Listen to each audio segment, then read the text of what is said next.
Hello, I'm Colin Green, and you are listening to Spike Pit. Back in my mobile studio with a RPG update for you. Hope this episode finds you all well. On the school club front, rather predictably, I have been approached. Can I set up a club? And I guess the short answer at the moment is not a chance. Well, not a club that I can run on a regular basis. What I need to do is speak to some students and see if I can get some volunteers, give them some instruction, perhaps do a couple of sample sessions and see how we go. Don't want to commit to a club. I would be properly overstretched if I were to do that now. But it's encouraging to know that the interest is there, the opportunity is there. I just need to come up with a workable plan. So that is awesome. That's the next generation of gamers. And listening to Joe Richter from Hindsight List, I need to dust off my Beyond the Wall RPG. I got a bunch of that printed out and made some little hard copy booklets, and I think that could be a contender. You might have been expecting me to be the champion of ICRPG for introducing to the kids, but having played it a bit more recently, I am coming to this understanding that it takes a certain sort of player to be able to fully appreciate ICRPG, I think. And the person running it has got to be really comfortable with improvising and sorting out rules on the fly, because a good portion of it is a good portion of those rules are advice and inspiration. And with youngsters, maybe you need a bit more guidance and things need to be a little bit more concrete, not quite so loosey-goosey. And this is a criticism I feel like you hear levelled at lighter games quite often. Not always perhaps the best for beginners, where they could be left floundering, a little bit unsure of what to do. And there's a fine balance, I think, between being overly complex and just too wide open that it's almost leaving people high and dry. So, I'm going to take another look at Beyond the Wall. Plus, with the age group of the characters in there, I'm wondering if the kids might identify with that quite nicely. And I'm pretty sure that last time I was speaking about this a while back, I got a feeling that Joe might have actually put that game forward then as well. And it's just a matter of remembering all this stuff that's floating about in my head and getting on and looking into it. But I'm well familiar with the game. I picked it up a good while back when it came out, and I think I'm right in saying it's got a fair bit of its roots in 3rd edition D&D, but I could be wrong. Now, talking of ICRPG, I've been having a closer look at a book that I picked up from Runehammer called Hard Suit. What I like about this book is it's got a really interesting blend of ideas, kind of character classes. It's a campaign setting, but also another way to play ICRPG. It's got the usual collection of random tables in there.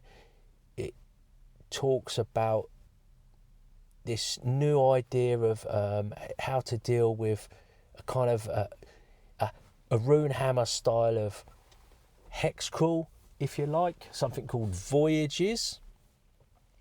And I'm just repeatedly impressed by Hank's output, and something about the way he works just clicks with me, and I just find it totally inspiring. But I'm going to have a little bit of a read now, a closer look. We'll drill down a little bit, or maybe not drill down, but I'm going to introduce this concept of Voyages, share that with you right now.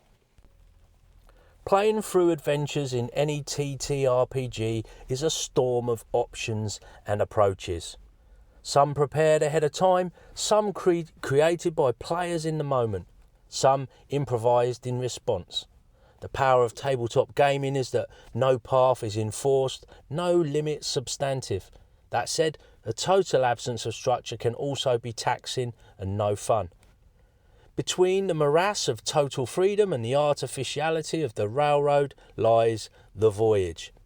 In Hardsuit, a voyage is a series of events and challenges that occur between a beginning and a destination, a weaving line of events driven by players and embellished by the GM.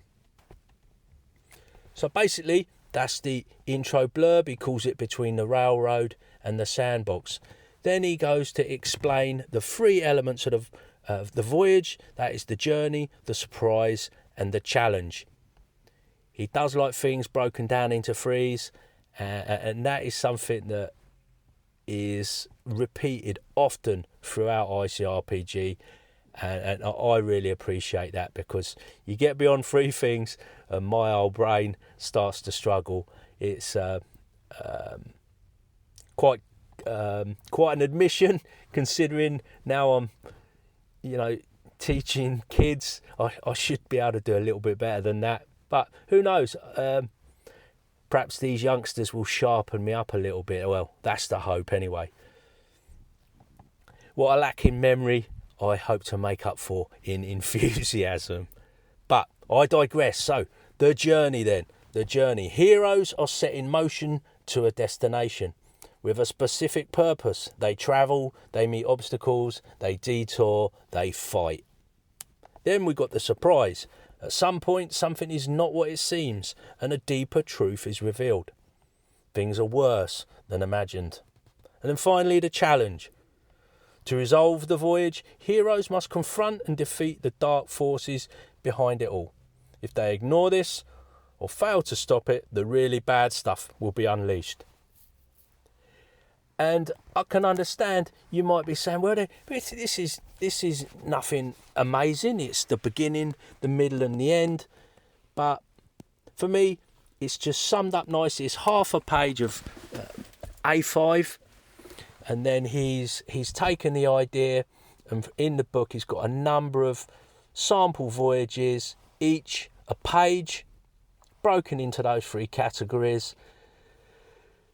And to kind of scaffold the way you perhaps write or you do your prep, it's ideal. It's just bump, bump, bump. Journey, surprise, challenge. Simple as that.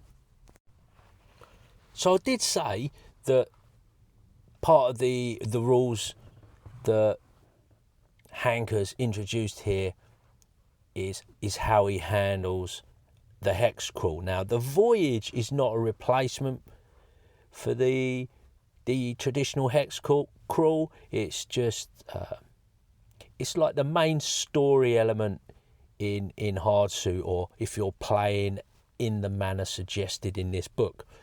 Is also a codified exploration and the encounter process with a simple unifying concept called the hex roll. It's a mechanic that lets players and the GM sway the odds of dangerous or difficult events through a planning and strategy. Basically, you are going to make a roll. It's a D8 roll, and it breaks down in the following way. So a 1, this is the formula. A 1 is terrible. It's an encounter, the worst. You encounter the worst the location has to offer.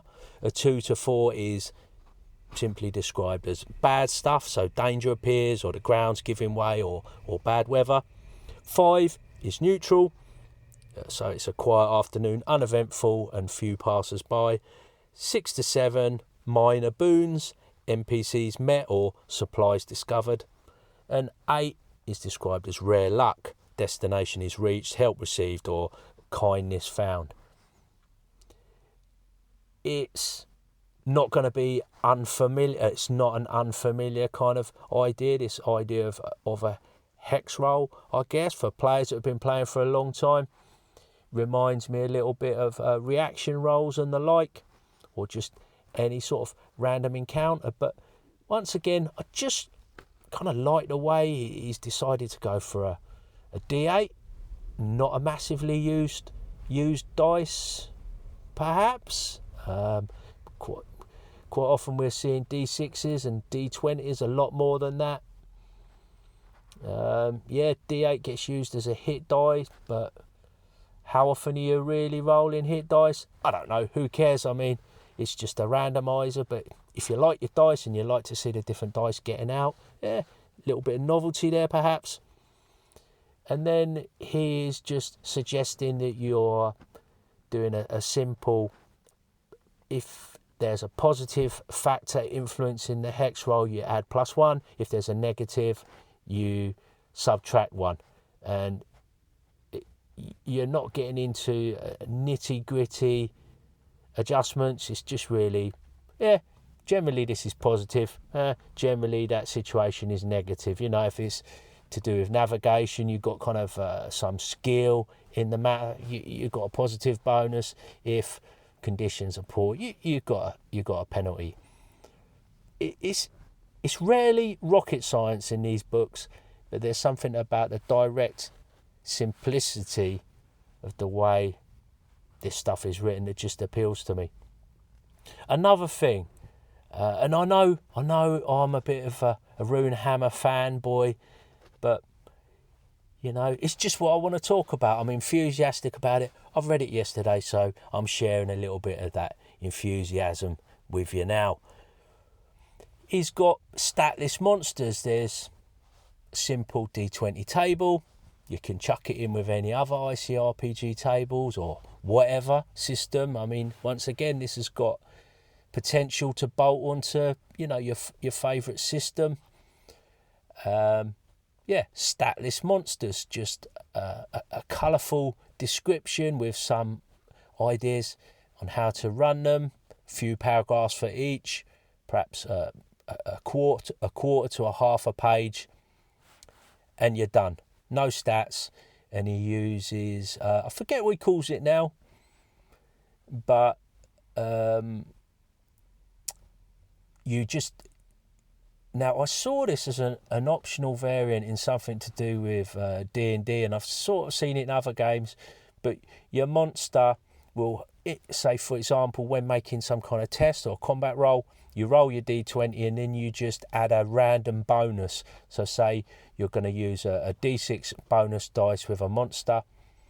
You roll your D20 and then you roll the D6, and that's the stat increase, the bonus for that monster. Now, do you roll this every round? Do you create a monster, make the one roll, and you know that's the kind of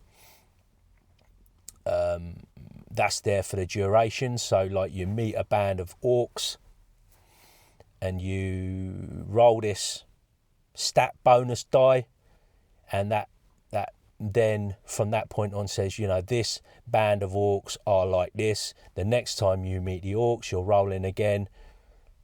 They are then a different band of orcs with a different stat bonus. So you add in that uniqueness or randomness so that players are never quite sure what they're running into.